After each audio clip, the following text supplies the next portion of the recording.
Welcome to Apollo ఆరోగ్యమస్తు. ఈ రోజు TV9 స్టూడియోలో ఉన్నారు doctor Gopinath Bandari, consultant hand, wrist and micro surgeon ఉన్నారు అపోలో హాస్పిటల్స్ జూబ్లీ హిల్స్ నుంచి. సాధారణంగా మనం ఆర్థోపెడిక్ సర్జరీస్ గురించి ఎక్కువగా వింటుంటాం. మరి ఈ హ్యాండ్ అండ్ మైక్రో సర్జరీస్ గురించి ఈ రోజు మనం తెలుసుకుందాం. Hi doctor, welcome to our studio. నమస్కారం అండి. డాక్టర్, యూజువల్ గా మనం ఆర్థోపెడిక్ సర్జరీస్ గురించి ఎక్కువగా వింటూ ఉంటాం, చూస్తూ ఉంటాం. కానీ ఈ hand surgery and micro surgeries విషయానికి వస్తే అసలు ఈ ప్రాబ్లమ్స్ ఎక్కువగా ఎలాంటి వాళ్ళు చూస్తుంటారు? బేసికల్లీ మనం first hand and micro surgery అంటే ఏంటో తెలుసుకుందాం. యూజువలీ ఆర్థోపెడిక్స్లో ఇది ఒక ఎమర్జింగ్ సబ్ స్పెషాలిటీ అనమాట. సో ఎప్పుడైతే మనకి యూజువలీ యాక్సిడెంట్స్ అవ్వడము లేకపోతే గాయాలు జరిగినప్పుడు పెద్ద ఎముకలకి కానీ బాడీ పార్ట్స్లో కాళ్ళు చేతులకి విరిగినప్పుడు నార్మల్గా ఆర్థోపెడిక్ సర్జన్స్ అందరూ కూడా సర్జరీస్ చేస్తుంటారు. బట్ ఈ హ్యాండ్ అండ్ మైక్రో సర్జరీ అనే స్పెషాలిటీ ఏంటంటే ఈ ఇంజురీస్ జరిగినప్పుడు మన కంటికి కనిపించని అతి సూక్ష్మమైన నరాలు, కండరాలు, రక్తనాళాలు వీటి ఇంజరీ ఉన్నా కూడా మనం మైక్రో సర్జరీ ద్వారా రిపేర్ చేసుకొని మళ్ళీ నార్మల్ కండిషన్కి అనేది రిస్టోర్ చేసుకోవడం జరుగుతుంది. So it is a highly specialized micro surgical స్కిల్స్తో యూజ్ చేసే స్పెషాలిటీ అనమాట. సో యూజువలీ ఎక్కువగా నర్వ్ ఇంజురీస్ అయిన వాళ్ళకి, లేకపోతే కంప్లీట్లీ చేయి పడిపోయడం, కాలు పడిపోవడం ఇంజురీ తర్వాత, ఇలాంటి వాళ్ళకి నరాలు పడిపోవడం, ఇంజురీ తర్వాత నరాలు పడిపోవడం, ఇలాంటి వాళ్ళందరికీ, ఆర్ చిన్న చిన్న బోన్స్ హ్యాండ్లో, రిస్ట్లో కాంప్లికేటెడ్గా ఫ్రాక్చర్ అయిపోయి మూమెంట్ సరిగ్గా లేని వాళ్ళకి, వీళ్ళందరినీ మళ్ళీ నార్మల్గా చేయడానికి చేసే సర్జరీస్నే హ్యాండ్ అండ్ మైక్రో సర్జరీస్ అంటాము. ఇది బేసికలీ ఒక రీకన్స్ట్రక్టివ్ ప్రొసీజర్ అనమాట. So we call it also a reconstructive micro surgery అని కూడా పిలుస్తూ ఉంటాము. డాక్టర్, బ్రేకిల్ ప్లెక్సెస్ అంటే ఏంటి? ఎక్కువగా ఇది ఎలాంటి వాళ్ళలో చూస్తుంటారు ఈ ఇంజురీస్? సో ఫస్ట్ మనం బ్రేకియల్ ప్లెక్సిస్ అంటే ఏంటో తెలుసుకోవాలి. బ్రేకియల్ ప్లెక్సిస్ అనేది అదొక నరాల సమూహం, ఒక కంపైలేషన్ ఆఫ్ నర్వ్స్. నార్మల్గా మన చేతికి కానీ కాలికి కానీ నర్వ్ సప్లై ఉంటుంది, మూమెంట్స్ కోసమైనా సెన్సేషన్ కోసమైనా. సో చేతికి సంబంధించిన నరాలు మన మెదడు నుంచి మెడ ద్వారా కిందికి బయటికి వచ్చి వెన్నుముకలో నుంచి ఒక 5 నర్వ్స్ అనేది బయటికి వస్తాయి. ఈ 5 నర్వ్స్ కలిసి ఒక సమూహం, ఒక కంపైలేషన్గా మారి దాన్నే మనం ప్లెక్సిస్ అని పిలుస్తూ ఉంటాం ఇంగ్లీష్లో. సో ఈ ప్లెక్సిస్ లాగా ఫామ్ అయి దాంట్లో నుంచి వివిధ రకాల నర్వ్స్ అనేది మన అప్పర్ లింబ్, హ్యాండ్ మొత్తంకి సప్లై ఇస్తుంది. వీటిలో చూసుకున్నట్లయితే కనుక C5 అనేది మేజర్గా చూస్తే షోల్డర్కి సప్లై చేస్తుంది. షోల్డర్ మూమెంట్స్కి మన C5 అనే నర్వ్ యూజ్ చేస్తాం. తర్వాత C6 అనే నర్వ్ మన ఎల్బో ఫ్లెక్షన్ అంటే మోచేయి మడవడానికి C6 అనే నర్వ్ యూజ్ చేస్తుంటాం. C7 అనే నర్వ్ మన మోచేయి చాపడానికి, మణికట్టు లేపడానికి, ఈ 2 వర్క్స్కి మనం C7 మనకి పనిచేస్తుంది. C8 అనే నర్వ్ మన ఫింగర్ మూమెంట్స్కి బెండ్ చేయడానికి, చాపడానికి మన C8 నర్వ్ యూజ్ చేస్తాం. అండ్ T1 అనే నర్వ్ ఫింగర్ ఫైన్ మూమెంట్స్కి, ఓపెనింగ్ క్లోజింగ్ మూమెంట్స్కి T1 యూజ్ అవుతుంది. సో ఈ విధంగా ఈ 5 నర్వ్స్ కూడా ఒక ప్లెక్సెస్ లాగా ఫామ్ అయ్యి మన అప్పర్ లింబ్లో ఉన్న కంప్లీట్ మోటార్ ఫంక్షన్స్, కదలికలకి అండ్ స్పర్శ సెన్సేషన్స్కి రెండిటికి ఈ నర్వ్స్ అనేది ఉపయోగపడతాయి. సో వీటిని బ్రేకియల్ ప్లెక్సెస్ అంటాము. డాక్టర్, బ్రేకిల్ ప్లెక్సెస్ అంటే ఏంటో చెప్పారు. అసలు ఈ ఇంజురీ అవుతే ఏమైనా ప్రమాదం అనుకోవచ్చా? ఎస్. సో మన అప్పర్ లింబ్, మన చేతులు అనేది మనకి బాడీలో అతి ముఖ్యమైన టూల్స్ అన్నమాట. మనం ఏ పని చేయాలన్నా, ముట్టుకోవాలన్నా, తినాలన్నా, డ్రెస్ చేసుకోవాలన్నా, డే టు డే ఎవ్రీ యాక్టివిటీకి మనకి ఇంపార్టెంట్ టూల్ ఏంటంటే మన చేతులే. సో ఇటువంటి చేతుల్లో సంబంధించిన ఈ ఫైన్ నర్వ్స్, ఈ ఫైన్ మూమెంట్స్ అన్నిటికీ కూడా మన నర్వ్స్ ఇంటాక్ట్ ఉంటేనే మనం యాక్టివిటీ చేసుకోగలుగుతాం. ఎప్పుడైతే ఈ బ్రేకియల్ ప్లెక్సిస్ నరాలు యాక్సిడెంట్ ద్వారా కానీ లేకపోతే పైనుంచి కింద పడడం ద్వారా కానీ ఈ నర్వ్స్ ఇంజురీ అవుతాయో కంప్లీట్లీ అప్పర్ లింబ్ అనేది పారాలిసిస్ అయిపోతుంది. ఒక చేయి కంప్లీట్లీ పడిపోయి ఆ చేతిలో మూమెంట్స్ అనేది లేకుండా ఉండడం జరుగుతుంది. సో ఈ బ్రేకియల్ ప్లెక్సిస్ ఇంజురీ అనేది చాలా డివాస్టేటింగ్ ఇంజురీ అండ్ చాలా ప్రమాదకరమైనది. బికాజ్ కంప్లీట్లీ లైఫ్ లాంగ్ వాళ్ళకి ఫిజికల్లీ హ్యాండిక్యాప్డ్గా ఉండాల్సిన ఛాన్సెస్ ఉండే అవకాశం ఉంది. మనం ట్రీట్మెంట్ అనేది సరైన టైంలో లభించకపోతే ఇలాంటి ప్రమాదం ఉంటుంది. So it is a very major injury. Brachial plexus ఈ ఇంజురీస్ ఎక్కువగా ఎవరిలో చూస్తుంటారు మీరు? సో దీంట్లో బ్రేకిల్ ప్లెక్సిస్ ఇంజురీలో కూడా 2 టైప్స్ ఉంటాయండి. సో మెయిన్ థింగ్ ఒకటి అడల్ట్ బ్రేకిల్ ప్లెక్సిస్ ఇంజురీస్. ఇది యూజువల్లీ మనకి ఈ రోడ్ ట్రాఫిక్ యాక్సిడెంట్స్ వల్ల అవుతుంది. ఎక్కువగా ఇప్పుడు కనుక చూసుకున్నట్లయితే lot of traffic and rash riding ఎక్కువగా అయింది. సో ఈ హై వెలాసిటీ ఇంజురీ అంటే ఎక్కువగా ఫాస్ట్గా వెళ్తూ సడన్ బ్రేక్ వేసి యాక్సిడెంట్ అయిపోవడం వల్ల అండ్ పడేటప్పుడు యాక్సిడెంట్ అయ్యి బైక్ నుంచి పడేటప్పుడు మెడ చాచి మెడ మీద సాగి పడడం వల్ల ఈ మెడలో ఉన్న నరాలు అనేది కంప్లీట్లీ స్ట్రెచ్ అయ్యి ఇంజురీ అయ్యే అవకాశం ఉంటుంది. So most of the times మనం యాక్సిడెంట్ ద్వారా ఈ బ్రేకిల్ ప్లెక్సిస్ ఇంజురీ అనేది చూస్తుంటాం. సెకండ్లీ ఫాల్ ఫ్రమ్ హైట్ అంటే పైనుంచి చాలా హైట్ నుంచి కింద పడేటప్పుడు ప్రొటెక్టివ్గా సడన్గా ఏదైనా మనం పట్టుకునే అవకాశం ఉంటుంది. సో అలా పట్టుకొని హ్యాంగ్ అయినప్పుడు కూడా ఈ మెడలో ఉన్న నరాలు ఇవన్నీ సాగిపోయి స్ట్రెచ్ అండ్ ఇంజురీ అవ్వడం వల్ల అగైన్ బ్రేకిల్ ప్లెక్సిస్ ఇంజురీ అయ్యే ప్రమాదం ఉంటుంది. సో ఇది ఎక్కువగా అడల్ట్స్లో చూసే టైప్. సెకండ్ టైప్ ఏంటంటే పిల్లలలో అంటే ఇమీడియట్లీ ఆఫ్టర్ బర్త్ పుట్టిన తర్వాత ఉండే పిల్లలలో చూసే బ్రేకిల్ ప్లెక్సిస్ ఇంజురీ. ఇది బర్త్ బ్రేకిల్ ప్లెక్సిస్ పాలసీ అంటాము. సో ఈ బర్త్ బ్రేకిల్ ప్లెక్సిస్ పాలసీ అనేది యూజువలీ ఎక్కువగా వెయిట్ ఉన్న పిల్లలు నార్మల్ వజైనల్ డెలివరీ ద్వారా పుట్టేటప్పుడు షోల్డర్ గనక స్టక్ అయిపోయినట్లయితే ఆ టైంలో ఆ షోల్డర్కి జరిగే ఇంజురీ ద్వారా ఈ నర్వ్స్ అనేది ఇంజురీ అయ్యి పుట్టుకతోనే ఒక చెయ్యి కంప్లీట్లీ పడిపోయి అంటే పరాలిసిస్ ఉండే విధంగా పుట్టే అవకాశం ఉంటుంది. సో వీటిని బర్త్ బ్రేకిల్ ప్లెక్సిస్ పాలసీ అంటారు. సో ఇది 2 మేజర్ క్రైటీరియా అడల్ట్స్లో పిల్లలలో. డాక్టర్, అప్పుడే పుట్టిన పిల్లలకు కూడా ప్రాబ్లమ్స్ వచ్చే అవకాశం ఉందని చెప్తున్నారు. అలాంటి పిల్లల పట్ల పేరెంట్స్ ఎలాంటి కేర్ తీసుకోవాలంటారు? సో ఎప్పుడైతే పుట్టిన వెంటనే మనకి ఇటువంటి చేయి పడిపోయి పుట్టిన పిల్లల్ని చూసినట్లయితే వెంటనే they should consult hand rest and micro surgeon for expert opinion. So first few months వరకు మనం ఇటువంటి పిల్లలకి స్పాంటేనియస్ రికవరీ గురించి ఎక్స్పెక్ట్ చేసి చూస్తుంటాం. మ్యాక్సిమం ఒక 3 months వరకు మనం నార్మల్ స్పాంటేనియస్ రికవరీ అవుతుందా లేదా అనేది చూడొచ్చు. ఎందుకంటే majority of the times stretch injury మాత్రమే ఉండి నర్వ్ అనేది రప్చర్ అవ్వకుండా ఉండే ఛాన్స్ ఉంటుంది. సో నర్వ్ రప్చర్ అనేది లేకుండా ఓన్లీ స్ట్రెచ్ ఇంజురీ ఉంటే స్పాంటేనియస్ రికవరీ అయ్యే అవకాశం ఉంటుంది. దీనికి మ్యాక్సిమం మనం 3 months వరకు ఎదురు చూడొచ్చు. 3 monthsలో మనకి సరైన సాటిస్ఫాక్టరీ రెస్పాన్స్ ఏదీ లేకపోతే యాజ్ సూన్ యాజ్ పాసిబుల్ మనం బ్రేకిల్ ప్లెక్సిస్ సర్జరీ చేసుకొని ఆ తెగిపోయిన నరాలని మళ్ళీ రిపేర్ చేయడం కానీ లేదా దానికి వేరే నర్వ్స్ యూజ్ చేసి గ్రాఫ్ట్ చేయడం కానీ అలా డిఫరెంట్ టైప్స్ ఆఫ్ సర్జరీస్ చేయడం వల్ల పిల్లలు అనేది మళ్ళీ హ్యాండ్ నార్మల్ ఫంక్షన్ అచీవ్ చేసుకునే విధంగా చేయడానికి అవకాశం ఉంటుంది. డాక్టర్, బ్రేకిల్ ప్లెక్సిస్ లక్షణాలను ఏ విధంగా గుర్తించాలంటారు? సో ఎప్పుడైతే యాక్సిడెంట్ ద్వారా కానీ ఆర్ బర్త్ ఇంజురీ ద్వారా కానీ ఈ బ్రేకిల్ ప్లెక్సిస్ నరాలు ఇంజురీ అయితే గనక ఇమీడియట్లీ మనకి హ్యాండ్ అనేది కంప్లీట్లీ పారలైజ్ అయిపోతుంది. చేయి పడిపోయినట్టుగా ప్రెజెంట్ అవుతారు మన దగ్గరికి. అండ్ కంప్లీట్లీ చేతిలో కానీ ఫింగర్స్లో కానీ మూమెంట్స్ అనేవి ఉండవు. స్పర్శ కూడా కంప్లీట్లీ పోతుంది. ఇది some times it is associated with fractures అంటే బాడీలో వేరే ఫ్రాక్చర్స్తో కూడా ఇది అసోసియేట్ అవుతుంది. సో ఎప్పుడైతే ఫ్రాక్చర్స్ ఉంటాయో ఫస్ట్ అండ్ ఫార్మోస్ట్ ఫ్రాక్చర్స్ని స్టెబిలైజ్ చేసుకుంటాము. అండ్ అగైన్ అడల్ట్స్లో కూడా పోస్ట్ ట్రామాటిక్ బ్రేకిల్ ప్లెక్సిస్ ఇంజరీస్లో కూడా నార్మల్ స్పాంటేనియస్ రికవరీ కోసం ఒక 3 months to 6 months మ్యాక్సిమం ఎదురు చూస్తాం. వెన్ ఈ రిజల్ట్స్ అనేది మనకి స్పాంటేనియస్గా రాని పక్షాన మనం సర్జరీ చేసుకొని ఈ నర్వ్ ఇంజురీ అయిన నర్వ్స్ని రిపేర్ చేసుకోవచ్చు. డాక్టర్, సర్జరీ ద్వారా ఇవి నయం చేయొచ్చు అంటున్నారు. మరి చిన్న పిల్లల విషయానికి వస్తే సర్జరీ అవసరం అంటారా? చిన్నపిల్లలు ఇప్పుడు అడల్ట్స్లో అండ్ చిన్నపిల్లల్లో ప్రెజెంటేషన్ చాలా డిఫరెంట్గా ఉంటుంది. అడల్ట్లో చూసుకున్నట్లయితే మనకి ఎగ్జామినేషన్కి కూడా అడల్ట్స్ కోఆపరేటివ్గా ఉంటారు. మనం క్లినికల్గా డయాగ్నోస్ చేయడానికి కూడా చాలా ఈజీగా ఉంటుంది. ఎందుకంటే అడల్ట్స్ కోఆపరేట్ ఉండి మనం చెప్పిన ఆర్డర్స్ని ఫాలో అయ్యి మనకు క్లియర్ కట్ డయాగ్నోసిస్ అనేది ఈజీగా ఎస్టాబ్లిష్ అవుతుంది. అలాగే రికవరీ అవుతుందా లేదా కూడా చూడడానికి అడల్ట్స్లో ఈజీగా మనం డయాగ్నోస్ చేయొచ్చు. బట్ పిల్లలలో they are not cooperative to orders, they are just born children. మన ఆర్డర్స్ని వాళ్ళు ఫాలో అయ్యే పరిస్థితి ఉండదు.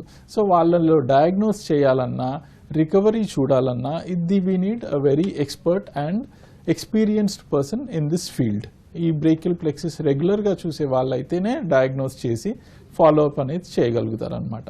సో పిల్లల్లో ఎప్పుడైతే స్పాంటేనియస్ రికవరీ మన ఫిజియోథెరపీ ఎలక్ట్రికల్ స్టిమ్యులేషన్ ద్వారా లేకపోతే దెన్ మైక్రో సర్జరీ ద్వారా, ఎందుకంటే అడల్ట్స్లో నరాలు పెద్దగా ఉండే అవకాశం ఉంటుంది. బట్ చిన్నపిల్లల్లో చూస్తే ఈ నరాలు ఒక హెయిర్ ఫాలికల్ హెయిర్ అంత థిన్గా ఉంటుంది. కాబట్టి ఒక మైక్రో సర్జరీ ద్వారా అంటే మైక్రోస్కోప్లో చూస్తూ ఆ నరాలను పెద్దగా చూస్తూ దెన్ రిపేర్ అనేది చేయడం జరుగుతుంది. డాక్టర్, ఈ వూండ్స్ కి సంబంధించి వేరే ఏమైనా ట్రీట్మెంట్స్ ఉన్నాయంటారా? బ్రేకియల్ ప్లెక్సిస్ ఇంజురీస్ కి usually there is no other modality of treatment of alternate medicines అంటూ ఏమీ లేవు. చాలా మంది మా దగ్గరకు వచ్చే పేషెంట్స్ ఈ ఆయుర్వేదిక్ మసాజెస్ కానీ ఆయిల్ కానీ కేరళ మసాజెస్ అని చెప్పేసి రకరకాలుగా ట్రై చేస్తూ ఉంటారు. ఏ మసాజెస్ కానీ ఆర్ ఆయిల్స్ కానీ ఎటువంటివి కూడా ఈ నరాలని స్టిమ్యులేట్ చేయడానికి యూజ్ అవ్వవండి. దీనికి సమ్ టైమ్స్ ఏంటంటే కొందరికి నర్వ్ ఇంజురీ కంప్లీట్లీ రప్చర్ అవ్వకుండా స్ట్రెచ్చింగ్ మాత్రం అయిన వాళ్ళకి ఎలాంటి ట్రీట్మెంట్ తీసుకున్నా తీసుకోకపోయినా కానీ 3 monthsలో మనకి ఆటోమేటిక్ ఎంత రికవరీ వస్తుందో అంత రికవరీ వస్తుంది. దానికి ఎలక్ట్రికల్ స్టిమ్యులేషన్ అండ్ ఫిజియోథెరపీ అనేది చాలా ఇంపార్టెంట్ ఫ్యాక్టర్స్. ఈ ఎలక్ట్రికల్ స్టిమ్యులేషన్ అండ్ ఫిజియోథెరపీ చేయడం వల్ల వీలైనంత వరకు న్యాచురల్ రికవరీ అనేది వచ్చే అవకాశం ఉంటుంది. బట్ న్యాచురల్ రికవరీ ఆగిపోయాక ఇంకా ఎక్కువగా ప్రోగ్రెషన్ మనకు సాటిస్ఫాక్టరీగా కనిపించకపోతే కంపల్సరీ సర్జరీ మాత్రమే దీనికి సొల్యూషన్. పిల్లలకు కూడా ఇలాంటి ప్రాబ్లమ్స్ వస్తాయి పుట్టేప్పుడు కొంతమందిలో అని చెప్తున్నారు. మరి వాళ్ళకి ఎలాంటి ట్రీట్మెంట్స్ ఇస్తారు? ఎస్, పిల్లల్లో అయినా పెద్దల్లో అయినా ట్రీట్మెంట్ ప్రిన్సిపల్ సేమ్ అండి. ఎప్పుడైతే ఫస్ట్ ఆఫ్ ఆల్ ఈ ఇంజురీలో దెర్ ఆర్ 2 types. ఒకటి స్ట్రెచ్ ఇంజురీ. ఈ స్ట్రెచ్ ఇంజురీలో నరాలు జస్ట్ సాగినట్టుగా అయ్యి దాంట్లో ట్రాన్స్మిషన్ అనేది పడిపోతుంది. దాన్ని స్ట్రెచ్ ఇంజురీ న్యూరోప్రాక్సియా అంటాము.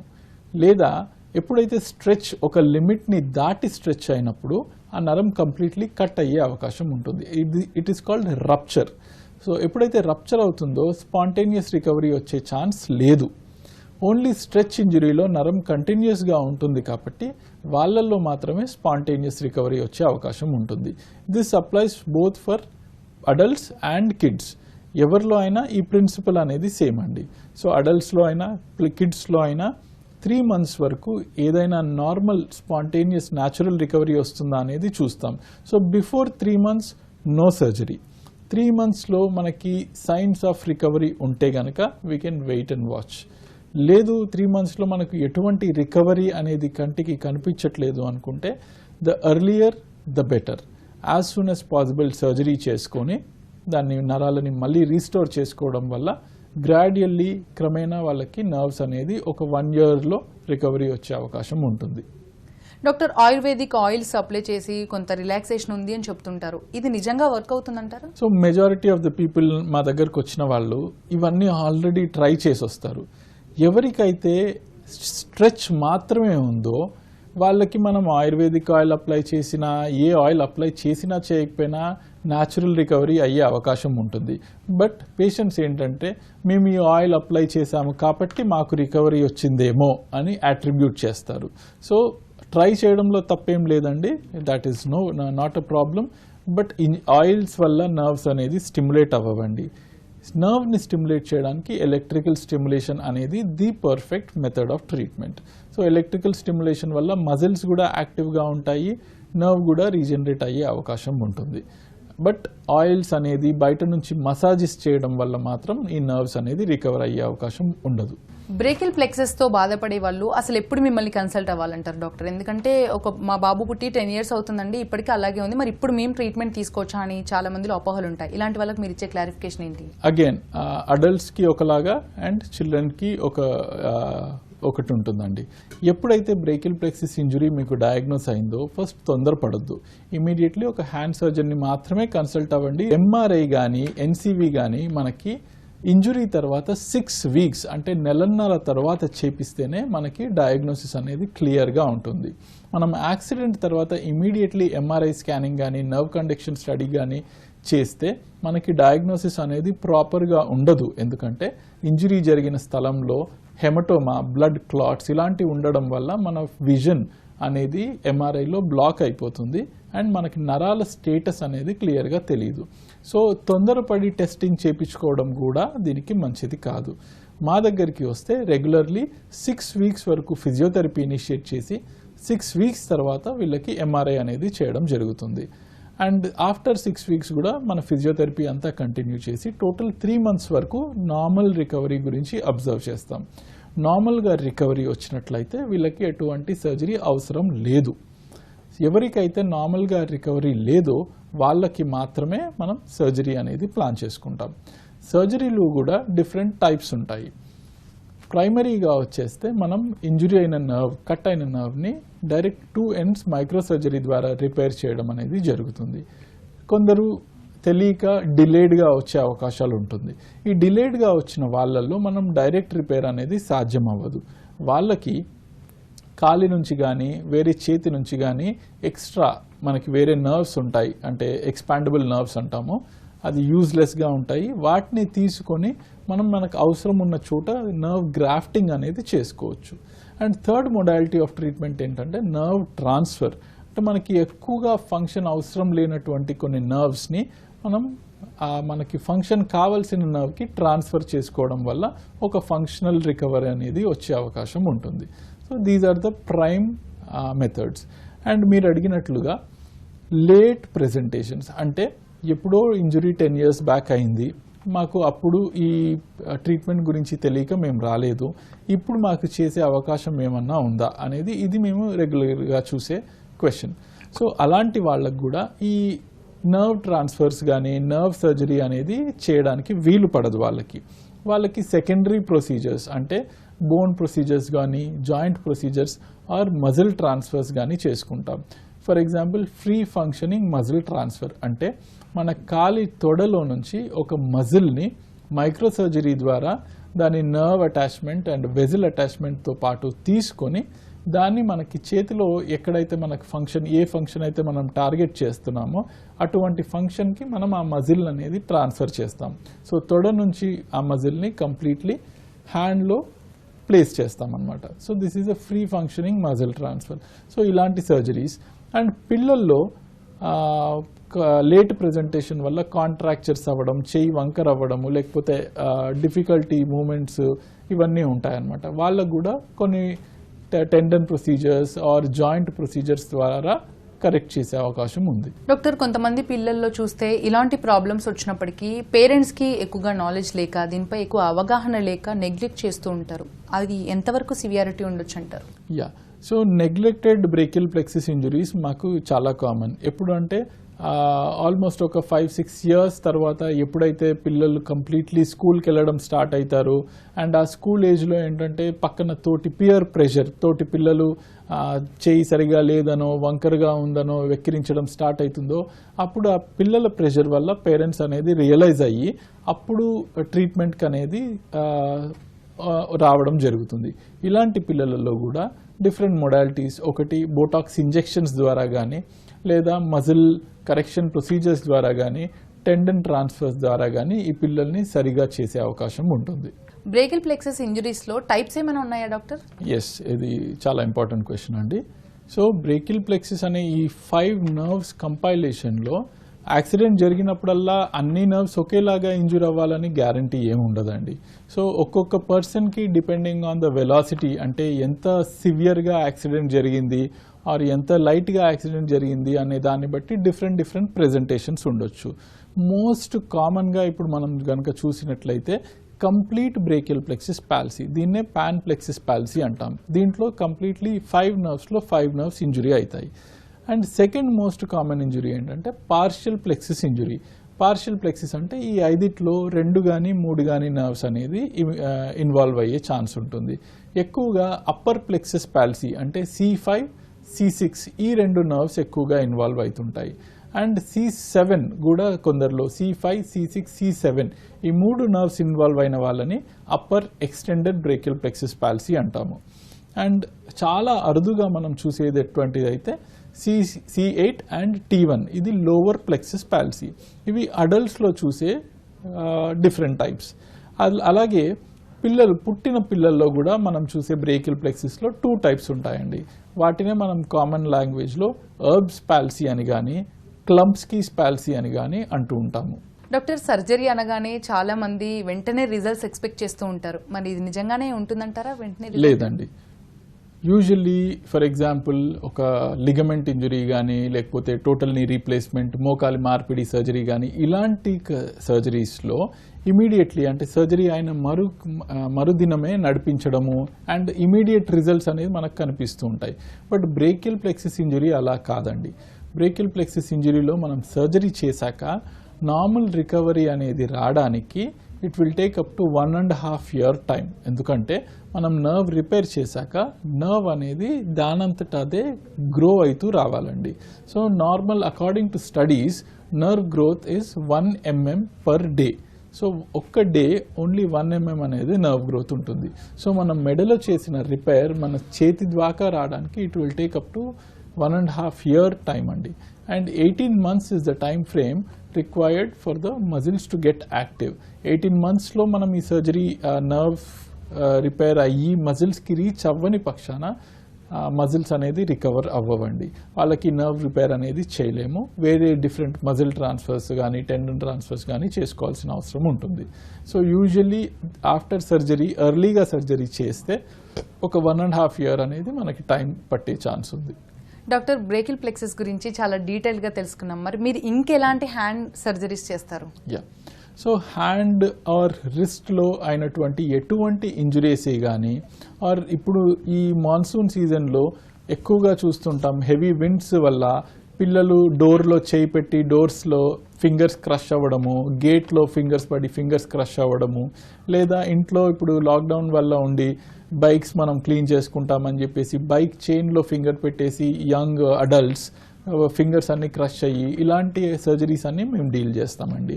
అవే కాకుండా హ్యాండ్లో కానీ రిస్ట్లో కానీ అప్పర్ లింబ్లో కానీ వచ్చే ఎటువంటి బేసిక్ ట్రామా అయినా వీ కెన్ డీల్.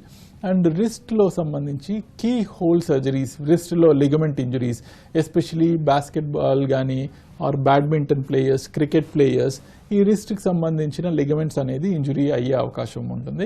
వాళ్ళందరికీ కూడా ఈ లిగమెంట్ సర్జరీస్ చేస్తుంటాం. అండ్ రీప్లాంటేషన్ సర్జరీ అనేది it's a very major surgery అనమాట.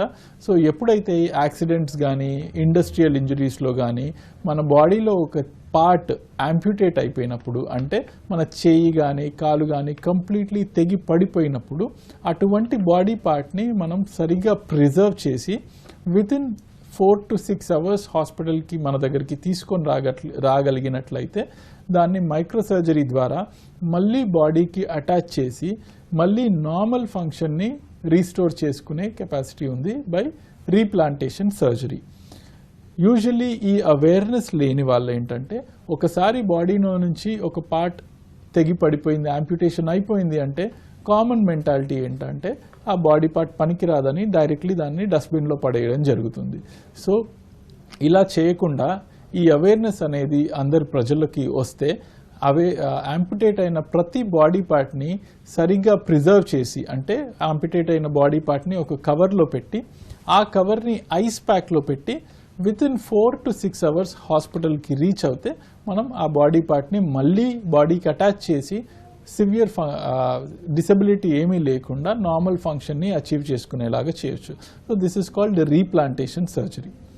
Thank you sir, thanks for being here. ఇది వాటి అపోలో ఆరోగ్యమస్తు. నెక్స్ట్ వీక్ మరో స్పెషలిస్ట్తో మళ్ళీ కలుద్దాం. అంతవరకు చూస్తూనే ఉండండి TV9.